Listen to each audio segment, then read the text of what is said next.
My subscribers, I thank you for subscribing. I don't know if I got that before. The video cut off. It might have been as I went under that bridge. I don't know.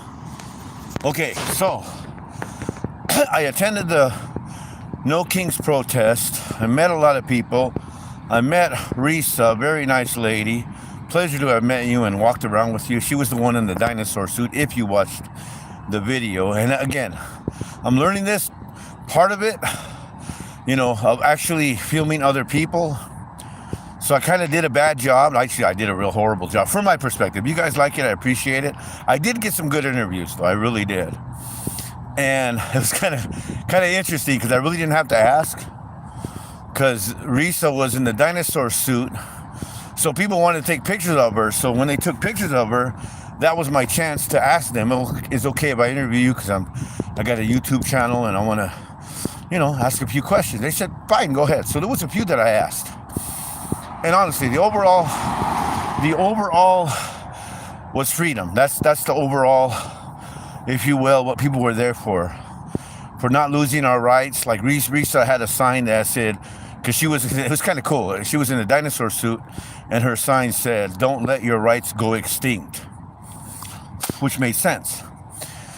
There was a lot of people there. I interviewed a lady that had a caricature doll of Donald Trump, sitting on a stick. And I walked up to her. I said, "Is that a corn dog or a horn dog?" She started laughing like crazy. Anyhow, so it was peaceful. It was fun. Like I said, there was a few there that were actual Donald Trump supporters, and I couldn't abide that, because what they stand for is the destruction of anyone that's not them. And that's what I see. That's what I see. And I'm not attempting to promote division. I am not attempting to cause violence. No, I'm not. But that's what I see from their end. Period. The destruction of anyone that is not them. Period. That's what I see. And so, I experience that every day, even at work. I'll tell you that straight up. I experience that. I'm at work. I'm doing the job that I was hired to do. And I'll get folks that'll see me in that area, and they'll turn around because of my skin color. They'll actually look at me with disdain and walk away. Like, I don't want to get serviced by him. But it's kind of funny, because even some of those folks that are that way, I got one guy who is just mean. I mean mean. He's got a Trump hat on, and he's just like mean. And it's funny, but he always comes to my area. And it shocks me because, I say hi. It's my job to say hi, welcome, and all that stuff. At first, he'd look at me like, what the hell are you doing talking to me, mud race? That's how it looked to me. I'm not saying that's what it was. That's just how I saw.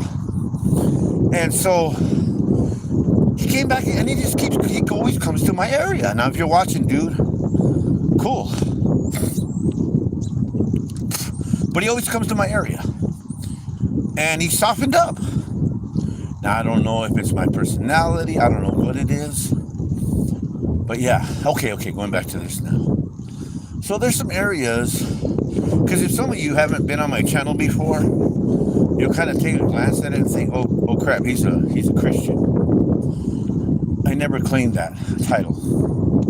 Now, some of you are, good for you.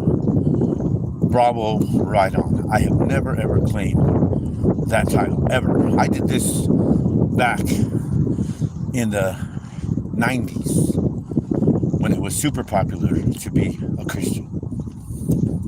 I didn't claim that title. When I look through the history of people that have been dominated, have been destroyed, have been basically wiped out because someone holding a banner of Christianity, I was like, I'm good with that title. Now, here's the thing. When I read about it never said, and I read it. It never said that they called themselves Christians. It says they were called that. That's what they were called. Now, I won't get into what it was first, because it was Greek and Hebrew and all that junk that people get into. But since that's the dominant title that people carry, I'll just share that experience, that I read that in there, in the Bible. I'll say that.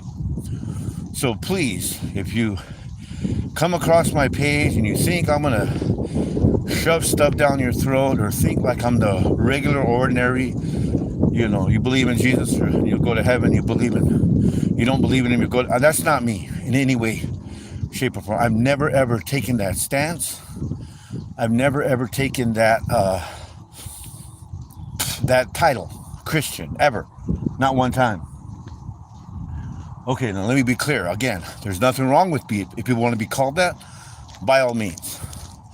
I'm not saying bad or good. I ain't saying evil or better. None of that.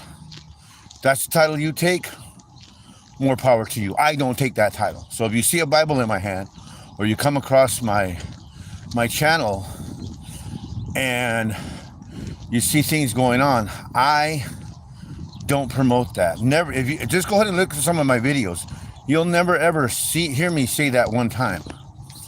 Okay, I want to be clear about that. Okay, now here's another thing. I am not trying to get anyone. I make these disclaimers. Okay, I don't try to get anyone to believe in God. Never will I do that. Okay. I will never, ever, ever try to get anyone to go to church. I will never, ever try to get anyone to pray. I will never, ever try to get anyone to live right. Now, you might tell yourself, and some of you religious folks out there might say, oh, he must be a wrong guy, because no. Okay, I'll tell you what I mean by that.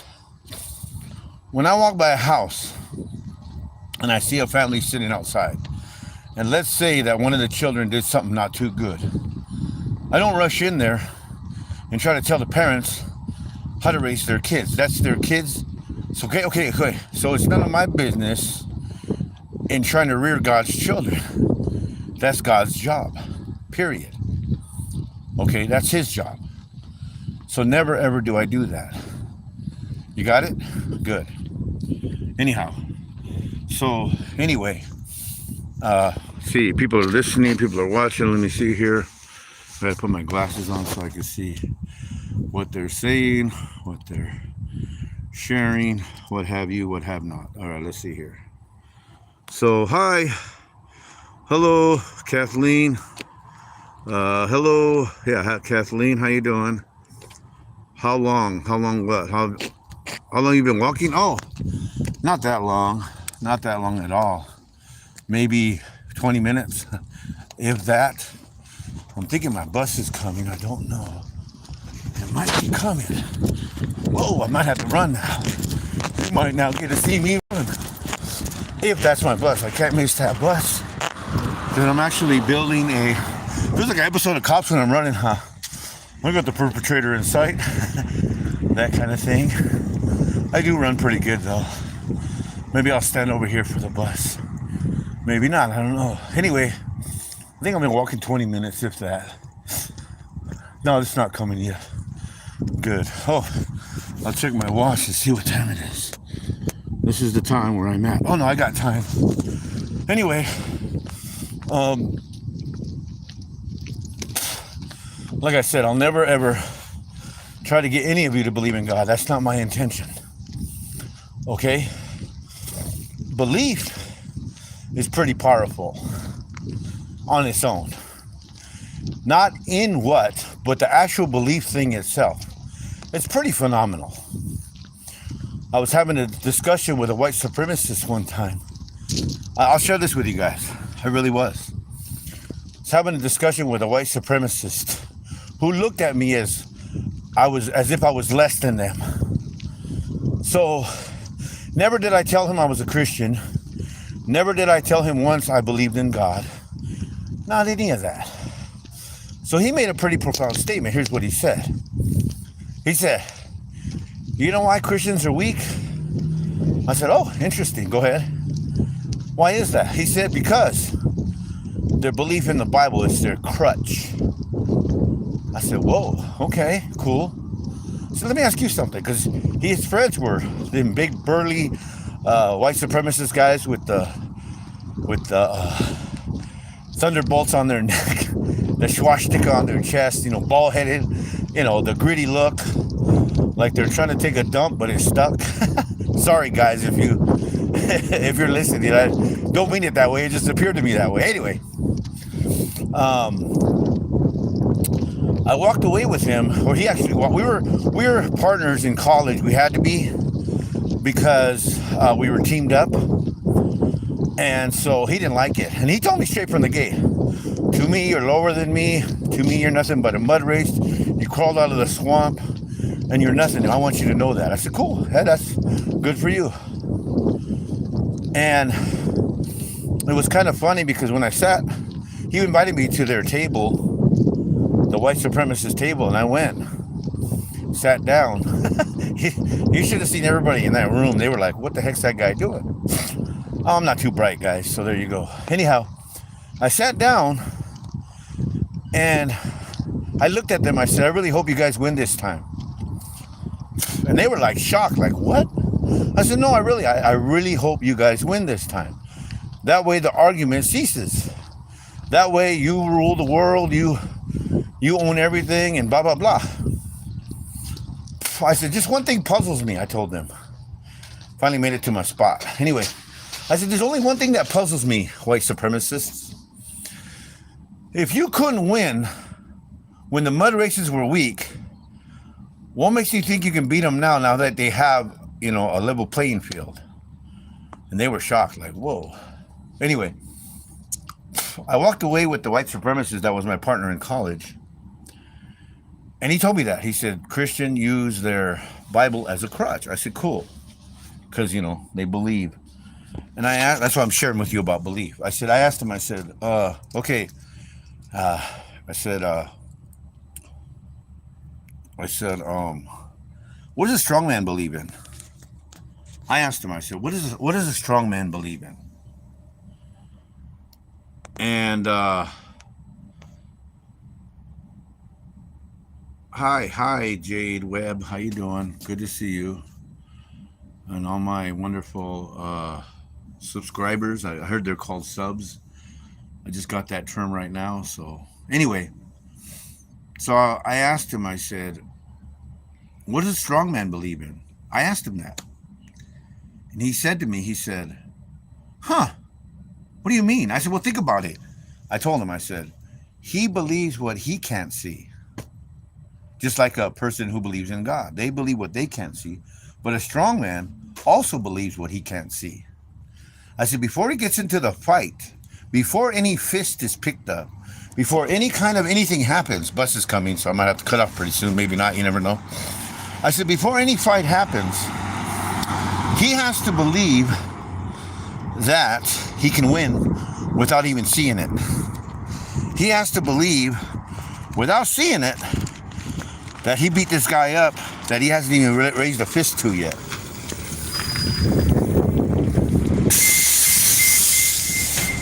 All right. No, please. Thank you. I appreciate that. There you go.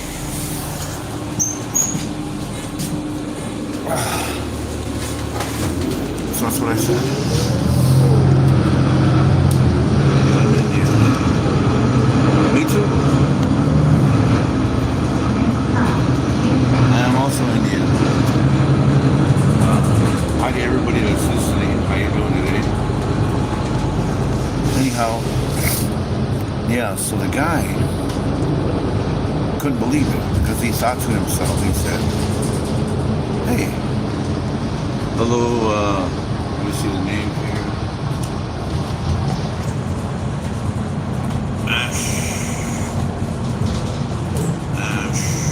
I'm sorry if I pronounced it wrong.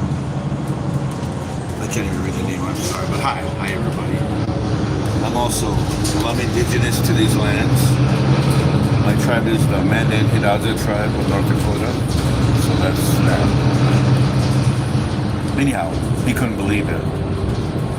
It shocked him because I told him that the strong guy had to believe in what he couldn't see either. And he was totally shocked by that, totally shocked. Then he thought about it. He said, you know something? And he wrote a poem. about me, actually. Beautiful, most beautiful poem I ever seen in my life. And it was called Pastor Charles, which shocked me because I never took that title either. Anyhow, he said that that people are weak even though they appear mean. That's what he said. And you'll find yourself in that respect. The weakest people are the meanest people. And that's the truth. They have to display something in order to seem tough, which is sad. You know, it's like that one dog that barks, then you hit him with a big rock on his head and he cowers quick. I've had that happen a few times. Anyhow, not that I want to beat animals, don't get me wrong, but he's coming at me. He's a pit bull. I'm sorry, I'm not going to wait for him to bite to see if he's mean. I'm going to clock him. And I did. He left. He cowered in the corner, which was, I was glad. Because I heard about pit bulls in their grip. Anyway, I went, and this kid actually quit the white supremacy movement. I didn't have to tell him to. This kid actually quit because he said, if I can't be your friend because of your race, I don't want to be in a belief system like that. You get what I'm saying about belief now? That's why belief is so powerful, you know. And it's amazing because belief will allow people to die. Belief will allow people to basically stand for something that doesn't make sense, which is okay, because I believe this 100%. People have the right to believe what they want. Now here's the thing. Even Satanists, you might say I'm wrong, but I'm not. People have a right to believe in Satan if they want to. That's their right. Here's the thing though. I get shocked when Christians get shocked that a person believes in Satan. I'm like, dude, of course they're going to believe in that. They're in the world. That's what the world does. That's why I'm not shocked at anything the world does. Because the world's going to do what the world's going to do, period. Now, it's when people who claim to believe in God that do things contrary to that belief, that's when the shock comes. The world can act the way it does. It's supposed to, folks. Quit being shocked, you know, at the transgender people. Quit being shocked. Now, I'm not saying you have to accept it. That's not what I'm saying. But I'm saying the world is going to act the way it acts. You see what I'm saying? And a lot of you forget Scripture. Scripture states, where does judgment begin? Where does judgment start? It doesn't start with the world. It doesn't start with the sinner. Judgment begins at the house of God. That's what it says. You know, and it's funny because even the world has some kind of moral compass in this respect. They say, hey, how about you clean your side of the street clean before you try to clean up mine? That's what they say. Anyhow, I do appreciate my subscribers. I really do. Thank you for listening. Thank you for, you know, I appreciate it, you know. And I see a lot. I mean, I trip on a lot too, because like I said, I went to that protest yesterday and it touched my heart. It touched my heart to see people of different backgrounds, different ages, different genders, different what have you. But they were all in unison for freedom.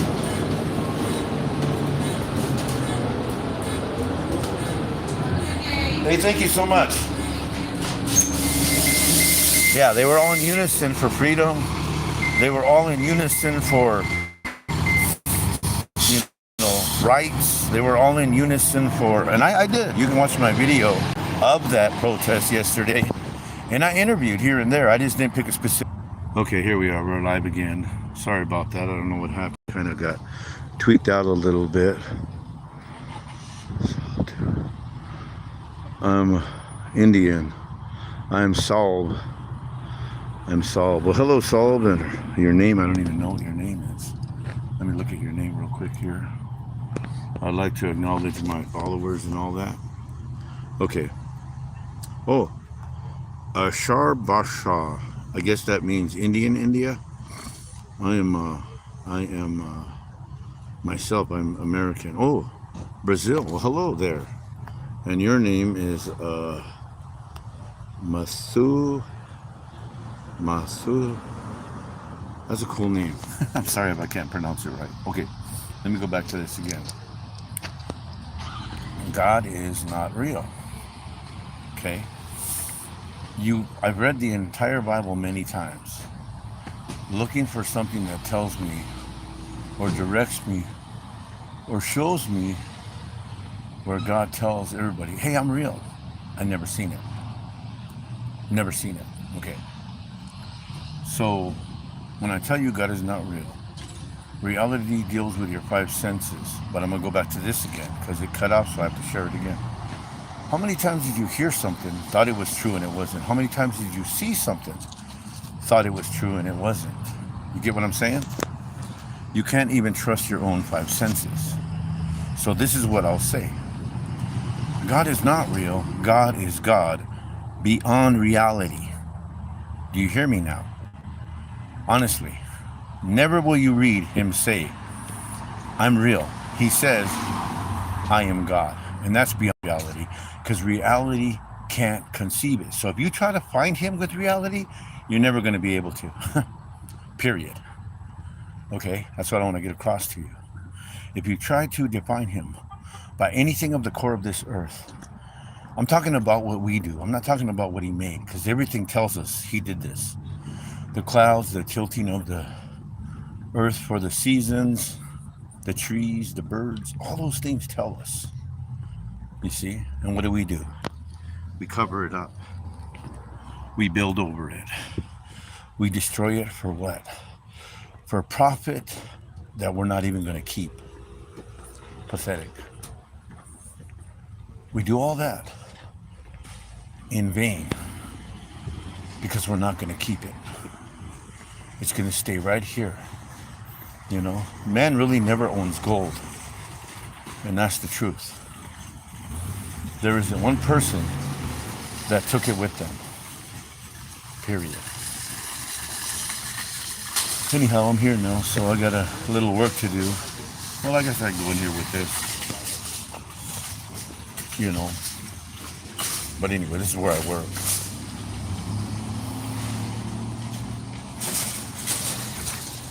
I'm actually going to cut it off now because I'm at work and I got a few things I got to do. So I'll talk to you guys later. Thanks for listening. I appreciate it very much. Thanks for liking and subscribing to my videos.